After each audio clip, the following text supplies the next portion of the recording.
you told a story on one occasion about coming back from the Olympics with the medal to your own hometown. Did this make you a very big man in your own hometown? Did it completely change your life?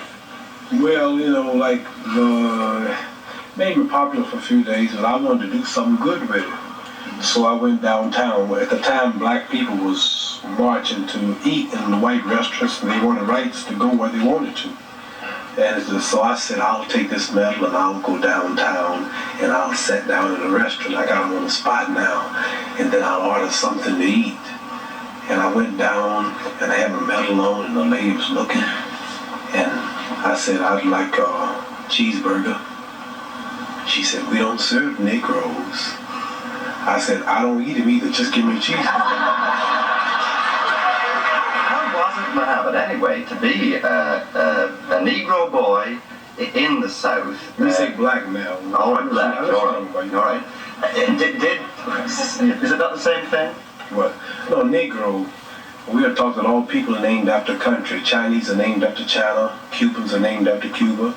Irish people are named after Ireland.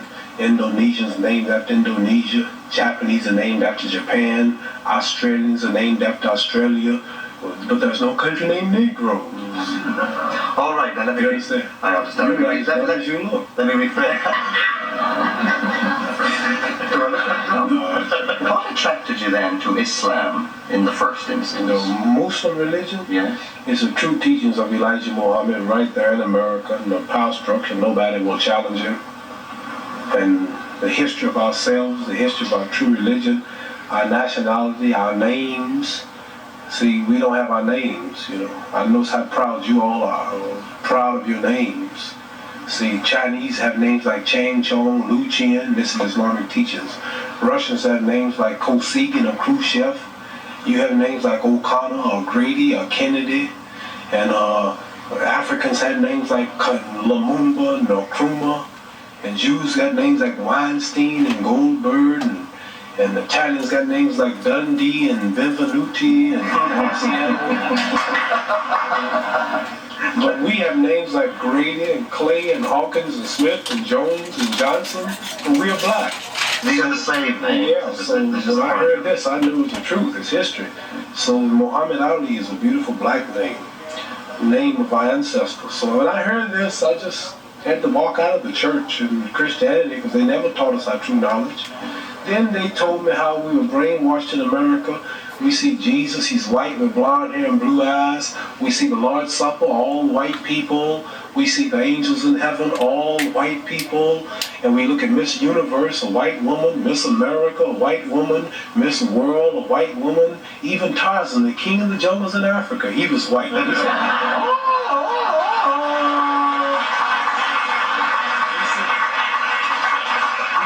A white man swinging around Africa, with a diaper on. He beats up all Africans and breaks the lion's jaw. Now the Africans been in Africa for centuries, but he can't yet talk to the animals.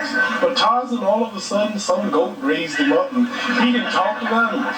So I'm just showing you how the black man in America has been whitewashed his mind.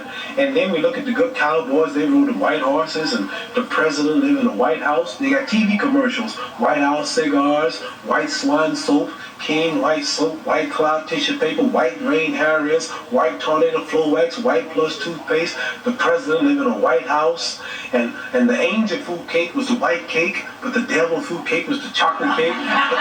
Everything good was white. And when I heard this, I said, boy, this is the truth. So our religion teaches us the knowledge of ourselves, the knowledge of our culture, the knowledge of our history makes us want to be with our own, marry our own, live with our own, clean up ourselves, do for self, quit forcing ourselves in white neighborhoods, but clean our own neighborhoods, makes us proud, makes us identify with our own brothers throughout the world. And after I heard this, being an intelligent man, then like I'm not only winning in boxing or my stand on the draft, I'm the one also in the movement that I follow for my people. The longest leader is Elijah Muhammad, who we believe was taught by Allah, God himself, to teach the so-called American Negroes the truth that's been hidden from them for 400 years, which will free them. Elijah Muhammad has said something which perhaps a lot of us white people have misunderstood. perhaps you can explain it to me. He said that white men are devils. Yes. What does he mean by He that? means just what he said. The deeds and the works of the man. He says the American devils. The lynching, the killing, cutting the black people's private out, sticking it in the mouth is what they did to us. Got a book called 100 Years of Lynching written by white men. Taking black women who was 4 months pregnant, they took us for years and hung us up at the feet and stuck a dagger in the stomach and ripped it and pulled the unborn baby out just to put fear in other slaves. They tied up black people to horses and 2 horses and put out and pulled his legs out. Lemonade trains with white children and white people of America used to come and watch them tie up 10 or 15 black men and pour gasoline on them and burn them, watch them burn alive. They took us and hung us up in trees and shot us with bullets. They took and cut a hand off and gave it to the little boy and they took the leg off. And this is worse than the devil. All right, but See, the devil, the preacher in the church taught us that the devil was up under the ground. right. And he'll wait till he died before he burned us up. This white devil in America was worse because he burned us while we was alive. He didn't wait till he died. So what I'm trying to say is the deeds and the works. And I think this, if Elijah Muhammad can stand in America for 42 years before my little black self was born and say that the American white man is the devil, then the white man should get up and say you are a lie and carry him to court and say we are not the devil. Not one American, not one government official, one mayor, one senator, none of them will stand up and say that they are not devils and this man is lying. So what am I to do? Right. I believe it. Do you believe that every white man is a devil? I mean, Angelo Dundee, Harold Conrad. Angelo Dundee's Italian. He's got a lot of black blood in him. Harold Conrad's Jew. So No, listen. What I'm saying to you is this. I'm saying that Elijah Muhammad, our leader, teaches us this. And I believe everything he say. So it's not for me to prove that, you must remember, you have not lynched me. It wasn't the Germans that did this to us. It wasn't the white Canadians who's right on our border. He put emphasis on the American devils. He's missioned to America by God to preach the truth. So what I'm saying, let's say we got one white fellow in America who has proved that he means right. Let's say we got another one. White people have died in demonstrations for black people. Now, here's the position I'm in. Here's 10,000 whites coming to kill me. And in those 10,000, let's say here's 10,000 rattlesnakes coming to bite me. And in those 10,000, there was 1,000 that didn't mean no harm. And I knew there was a good 1,000 snakes out there. But they all look alike. Now, what should I do? Should I keep the door open and let the 10,000 in, hoping that the 1,000 will unite and save me and one bite will kill me? Or should I just be safe and shut the door? So we have white people say, I mean right. I have a black husband. Oh, my children are black. I love everybody. I really believe you. But I'm sorry, man, there's 10 more thousand behind you that don't feel that way. I'm just sorry, but what am I going to do?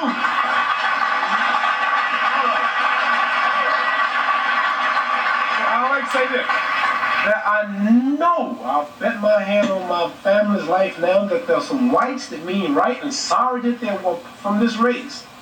But there's so few until it don't really matter, until I can't forget all the lynching, all the depriving, all the murder, everything that's happened because they're two that mean right. Right, but See, when America dropped bombs on Vietnam, she drops them. Okay. Babies, boys, when she dropped the bomb on Japan, she dropped it. They don't say some innocent, they just said war. So when a person in Belfast leave a bomb, they don't say, well, there's a kid, there's innocent in here, there's an old lady, she's blind. They just, boom, throw the bomb. So what I'm saying, not because they do, we have a problem. It's black and white. And maybe there's a few voices, I mean right, but there's so many that don't. So we have to look at the problem as a whole. I want to get that plain. I know there are whites that mean right. Okay. You yourself have some little white blood in you. Yeah, what do you say? You feel totally Negro, or do you feel Black? Yeah. Well, nobody is really totally. Like Chinese are yellow, they say, but they not really yellow. They say, you white. Give me something white. You don't look white. Here's white. See, this is white. You're not white. You're kind of pinkish. Okay. You're not white. See, that's white. Right. So I'm not black, but I'm considered black. But as far as the blood is concerned, some people say you talk so bad about us in America. You have white blood in you. How did I get white blood in me? Well, you know, Way back 100 and some years ago, the old slave master's wife used to get tired, and he would sneak back in old Granny's shack. And old Granny had big hips, and she was pretty and had a big breasts and big legs, and she was strong. She worked all day to clean up the white lady's house, raise the white lady's babies, and the old white lady was tired and weak, and old black slave was back there all strong, and he would slip back at night and close the door, and you know what he would do? You can guess what he would do, and then here come me, half black.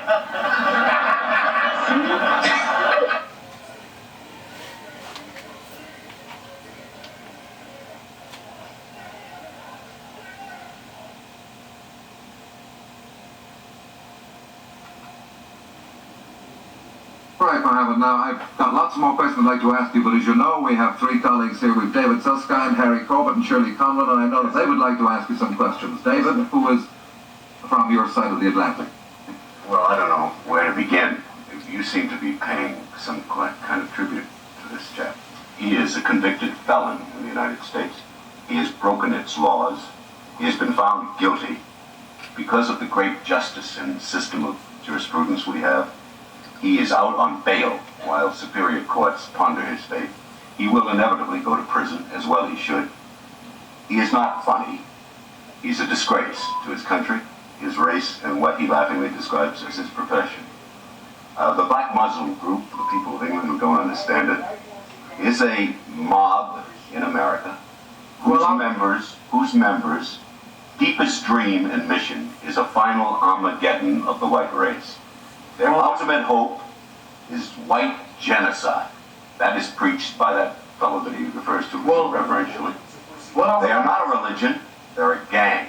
It was a thing born in prison, and it should and will die in prison again. It's a unruly bunch of hooligans. They shot down one of their foremost members in cold blood in New York City, Malcolm X. They're capable of great and disturbing violence. And in this desperate time that we live in, all over the world, and particularly in America, in our big cities, their preachments, their actions, their militancy is really eating away in American society and would like to destroy it. I find nothing amusing or interesting or... That's Mohammed's statement there now, that he has nothing to do with I feel violence. sorry for him because he's a simplistic fool and a pawn, and his outfit is attempting to make him a martyr, and they will succeed. But is he going to be in prison for being a black Muslim or being a conscientious? He's going to go to prison for Do I failings to just follow. have to listen? Can I say something? You know, I like to defend myself. I thought you did a pretty good opening. Well, I have to say something. It's not right for this man to lie over the Early Bird satellite, and it wouldn't be just. I couldn't be a man if I sat here and let him lie. He called us black. I was just listening. Now I want to explain. He called us black Muslims. We are not black Muslims. I am direct from the Honorable Elijah Muhammad. We are Muslims. Islam religion has no color distinction. All Muslims watching this show now will bear witness that I'm telling the truth. You have Catholics, you have Baptists, you have Methodists, you have white Catholics, black Catholics, white Methodists, black Methodists, and you don't refer to man as a white Catholic or a black Catholic or black Baptist or white Baptist or black Methodist or white Methodist. He's either Methodist or Catholic or Baptist. The Islamic religion has no color distinction. We have white Muslims, brown Muslims, red Muslims, yellow Muslims, and black Muslims. And don't call us black Muslims, and I don't think you should call us foolish Muslims. This shows your unintelligence. I wouldn't call you a foolish Catholic, no matter how much I may disagree with you. I wouldn't call you... Are you a foolish Catholic, David? Probably a foolish I wouldn't Jew. call you a foolish Jew. I wouldn't call you a foolish Baptist. And Mr. David Susskind, you are an intelligent man. You're a well-known man. And I think it's unintelligent for you to belittle a man's religion because the world is... Yours isn't a religion. Yours is an active militant group who seek the total destruction of the white race. That's what your leader has preached There's no integration in your religion. Let me know There's you total segregation. Let me Now know this you man, finish, sir. let's get it clear, Let me because you know, finish, sir. he's been such an amusing buffoon in England that he's won your hearts. You take more than one or two of our vipers to your bosom, and I'd like to straighten it out. He objected to being inducted into the armed forces after having a medical and an intelligence test, which I think the first time around he flunked. But then he succeeded in passing it. He then was ordered to be inducted. He refused that. How did I pass the test when they didn't give me another test to pass? I Now, haven't seen a test. the grounds on which he objected You to keep service. talking jive, you'll fall in fire. I wish I could get you in a boxing ring. Oh, I think. Isn't physical violence the last resort of the exhausted mind? No, seriously, then all jokes aside, sir, you say that we are violent. Can you come here? I hope some American officials are watching this show while I'm looking direct to your face now. Find one time in American history where the Muslims as much as attacked anyone. Find one time in American history where we were in any racial riots. He shot down Malcolm X while making a speech in New York. Find one time in American history that we have done anything violent. Muhammad, answer that particular question. We're not out to destroy your race. We're not out to marry white women. We teach that we should stick with our own. Muhammad, answer that one question, will you? Neighborhoods. All right, We teach Muhammad. that we should unite and do something ourselves. This is what we teach. So it's embarrassing to hear you set up and a fellow American, I think you're supposed to be, lie like that. Will you answer his question there, if you would, Mohammed? He said, David Susskind just said that the shooting down of Malcolm X was the responsibility of your Muslim group. I'm sure if I knew anything about any murders over here, I would be in jail now. Or some courtroom. I know nothing about who shot Malcolm X or who shot nobody great for 3 Muslims shot him. Well, I don't know what color they were, You know more than but he was shot down in a volley of bullets in New York in the middle of a speech. Now, they were indicted, tried, and found guilty. Well, so why Why don't you listen instead of running off at the mouth all the time? you white people, You don't listen. you white people are shooting down Negroes every day, and you have killed hundreds of thousands of us for the past 400 years. So what are you talking about? That's Harry Corbus just come in there. I've never even hit one. I want to ask him something, sorry.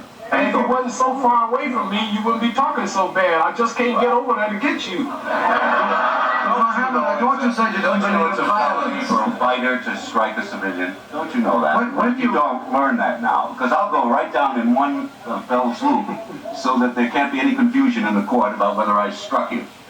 Let us ask you clearly why you refused to accept the draft. Was it just because you were, as you describe yourself, a minister, or because the war that you're involved in is in particular a war in Vietnam? Well, sir, seriously, and all jokes aside, we don't take no parts in wars to take the lives of other humans.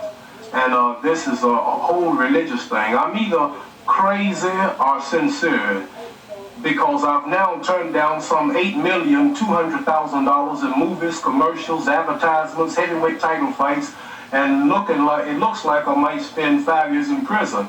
And I don't think that you can consider a man like me bad for being that strong in his religious beliefs, because I don't have to do it. I can go either way I want, and I have chose this way, and I'm going to be a man. I'm not leaving the country as many of the people here are doing. I'm not burning draft cards. I still have my draft card. I'm not talking bad about the president. I'm not attacking the country. I'm not trying to leave the country. I've been near the coast of Canada 3 times in Detroit, Michigan. I'm not trying to run. I'm going to be a man and stay here and face the confinement and the suffering if I have to. I'm not burning statues of the president. I think he is I'm not burning draft there's a cards. point. I'm just sticking up for my religious beliefs, and this is all. David Susskind has just said, and I agree with him, but I feel he's going to add a sting on the tail. But he I think believes. you're sincere, grotesquely sincere. I think you're being used with your modest intelligence quotient as a pawn by some vicious men. He is not just not doing all the things he said he's not doing. He is also going all about the country, addressing groups at colleges, wherever they will assemble, and they do assemble in large numbers, black people, to hear him. And there he is used as a hero of a movement not to serve the country, not to respond to the draft, to defy the law and get away with it. And that's his current inspirational function in America. And it's evil, and it's bad, and it's wrong. I'm not defying the law. I'm in the courts now. I've been in the courts. I have a case pending now. I will face the judge face to face and accept whatever penalty he gives me, if any. So I'm not defying the law. I would say the people defying the law are the ones that may burn draft cards, or the ones that may leave the country, the ones that may run in the Pentagon and lay down on the steps, the ones that talk bad about presidents. You can't get nothing on me like this. I'm not defying the government. I'm not defying the law. I'm not breaking the law. I'm actually setting it out and Well, Mohammed, you must be defying the law if they are able to sentence you to 5 years in Well, jail. I would say you have two laws. You have man's law and God's law. And I am following my God, Allah. I'm relying on Allah to protect me. I rely totally on Allah. Allah. If Allah let me down, I won't be the You and first Allah are one. going to have a long stretch together in prison. What about the point that David made, that he respects your sincerity, but he believes that you're being misled by a group here who are using you because you're a world figure? Yes, sir, I am being used. I will say on this screen, the Honorable Elijah Muhammad is using me. I'm being used to clean up prostitutes. I'm being used to teach black men to quit disrespecting the women. Where did you clean up some prostitutes? We convert prostitutes daily at the Muslim temples throughout the country. I've been used to stop Negroes from drinking. I've been used to stop Negroes to force themselves into white neighborhoods. I've been used to teach Negroes to clean up themselves, do something for themselves. And I hope he just used me all year. Does Elijah preach the final confrontation of white and black, a final war between the races? Does he preach the inevitability of that? Would you fight in that war? Would you help exterminate whites? The Honorable Elijah Would you Muhammad, help exterminate whites? I can't say that, sir. It's not my job to exterminate whites. We are not out to destroy whites. We don't carry weapons. God will do whatever have to be done to whites. And what do you think God should do to the whites? Our leading teachers not against whites. We are not against color. We are against deeds of certain people. We have black people that you cannot pay me to sit down with. Well, Hammond, we've got to leave it there. I'm sorry, but our satellite's moving on. Thank you for joining us. I hope there's a happy ending to your story. Bye-bye, satellite. Thank you, sir. I enjoy talking to you. But we don't hate nobody. We treat you like you treat me. Let's ride over because it's getting late. Well, that's... And tell David Susskind I'll be waiting for him on the shores when he come home.